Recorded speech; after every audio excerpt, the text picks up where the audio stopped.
Hello guys, അവർ നമ്മുടെ plan മാറ്റിയിട്ടുണ്ട്. എന്താണെന്ന് ഞാൻ കാണിച്ചു തരട്ടെ.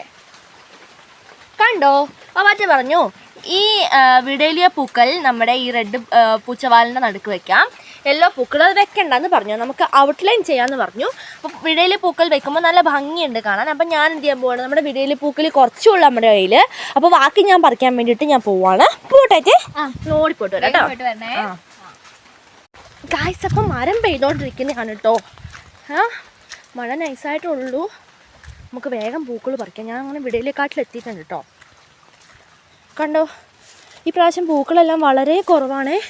വളരെയെന്ന് പറഞ്ഞാൽ വളരെ കുറവാണ് ഗായ്സ്.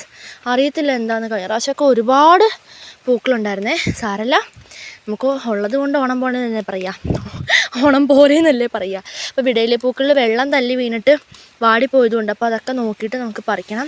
മോസ്റ്റ് സ്പെഷ്യൽ പൂക്കളാണ് നമ്മുടെ വിടയിലെ പൂക്കൾ എന്ന് പറയുന്നത്. അറിയാലോ, അപ്പോൾ ഇതാ മണി പോലത്തെ പൂക്കളാണ്.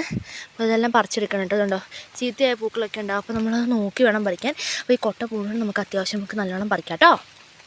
ഇത് കണ്ടോ ഗായ്സ്, ഒരുപാട് വിടയിലെ പൂക്കൾ ഇവിടെയൊക്കെ നിൽപ്പുണ്ട പോലെ നമുക്ക് തോന്നും, പക്ഷേ വളരെ കുറവാണ് കേട്ടോ. കഴിഞ്ഞ പ്രാവശ്യത്തെ അപേക്ഷിച്ച് ഇത്രയും പൂക്കൾ കിട്ടി. എന്താ പ്രശ്നം? അതാ നമ്മുടെ തുമ്പിപ്പൂക്കൾ എങ്ങനെ വീണേ? അയ്യോ, ഇതെങ്ങനെ? അയ്യോ, അതെങ്ങനെ ഈ പൂ ഇങ്ങനെ വീണത്? പിടിച്ചേ. അയ്യോ, ഇത് കാറ്റത്ത് വീണതാണല്ലോ. ഇന്നലെ രാത്രിക്കത്തെ മഴയത്ത്. ദൈവമേ, നമ്മുടെ നോക്കിക്കേശോ. ഇത് വേഗം വന്നിട്ട് നട്ടിട്ടേ പിടിച്ചു നിർത്തണം ഈ ചെടികളെ. നമ്മുടെ പൂക്കളുടെ ഗതി നിങ്ങൾ കണ്ടോ? എല്ലാം അതേ കാറ്റത്ത് വീണ് പോയി.